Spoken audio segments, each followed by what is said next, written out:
بسم الله الرحمن الرحيم السلام عليكم ورحمة الله وبركاته. waxaan maanta u safrayaa caasimada dalka Kenya Nairobi waxaan doonaa safar shaqo oo ilaa 4 beri qaadan doona insha Allah. Safarkaas ku saabsan shaqo weeye oo la xiriira dhamaystirka mashaariic hore u socotay iyo kuwo tiro badan insha Allah socdo waan bilaaban doonaa. insha Allah waxaan rajeynayaa safarkaasi waxaan kula kulmi doonaa qaybo kala duwan ee beesha caalamka safaarado ururo caalami ah waxaan rajeynayaa afartaa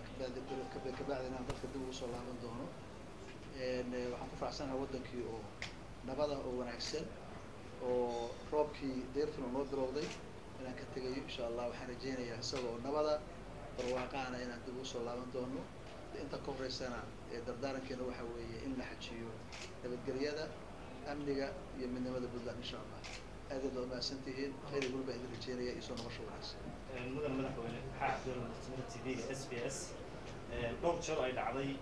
inaad wadanka ka baxday waxa isku beegay wada baxaagii dagaal dhacay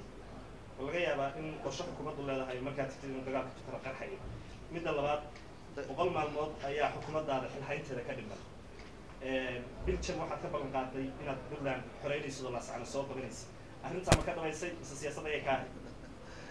waxa weeye dagaalka anagu bilowgiisa iyo dhammaadkiisa waqtigeeda ay leedahay haddii anoo baxay dagaal dhacayna dee anigu taas anigu controlkeeda maleynaya sababtoo dhacay dowladda la weydiinaya marka hawshaasi waa hawl military waa hawl gaara meeshaana munaasib ma in laga jawaabo su'aalaha noocaas waa maasan jacdiraan wuxuu ku weydiinayaa madaxweyne muqdisho waxaan ognahay inaad diideen maamulgoboleedyadu inay diyaaradaha halka ka tagay Nairobi aadan muqdisho ma sii maraysaa hadda mise toos diyaarada Nairobi waa maraya muqdisho caasimadda dalka weeye waxaa ciidan ay